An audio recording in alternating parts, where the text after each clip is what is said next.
بسم اللہ الرحمن الرحیم۔ بغداد کے مشہور شراب خانے کے دروازے پر دستک ہوئی۔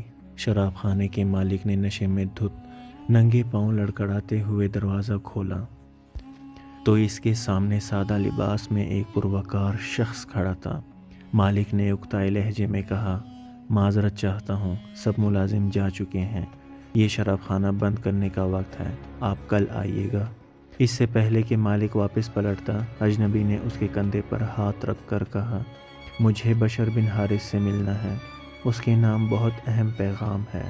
شراب خانے کے مالک نے چونک کر کہا، بولیے، میرا نام ہی بشر بن حارث ہے۔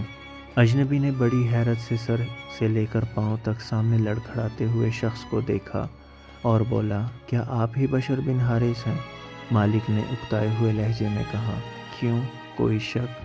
اجنبی نے آگے سے بڑھ کر اس کے ہاتھوں کو بوسہ دیا اور بولا، سنو بشر بن حارث، خالق ارض و سما نے مجھے کہا ہے کہ میرے دوست بشر بن حارث کو میرا سلام عرض کرنا اور کہنا، جو عزت تم نے میرے نام کو دی تھی وہی عزت رہتی دنیا تک تمہارے نام کو ملے گی۔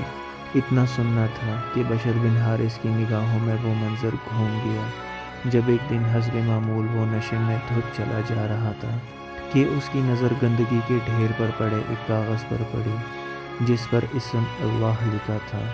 بشر نے کاغذ کو بڑے احترام سے چوما، صاف کر کے خوشبو لگائی اور پاک جگہ رکھ دیا اور کہا، اے مالک عرش عظیم، یہ جگہ تو بشر کا مقام ہے، تمہارا نہیں۔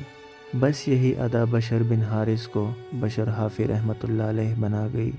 جس وقت آپ کو یہ پیغام ملا، آپ اس وقت ننگے پاؤں تھے اور پھر آپ نے ساری زندگی ننگے پاؤں گزار دی۔ آپ جن گلیوں سے گزرتے تھے، ان گلیوں میں چوپائے بھی پیشاب نہیں کرتے تھے کہ آپ کے پاؤں گندے نہ ہوں۔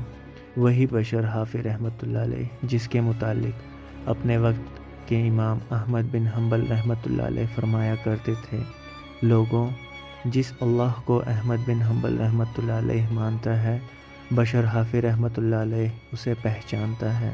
کوشش کریں کہ کہیں اخبار یا کاغذ کے کسی ٹکڑے پر اللہ پاک یا نبی پاک صلی اللہ علیہ وآلہ وسلم یا مقدس ہستیوں کا نام نظر آئے تو اسے کسی پاک جگہ پر رکھ دیا کریں۔ اللہ تعالی ہمیں عمل کرنے کی توفیق عطا فرمائے۔ درود پاک پڑھیں۔ اللہم صلی علی سیدنا محمد وعلی آل سیدنا محمد وبارک وسلم۔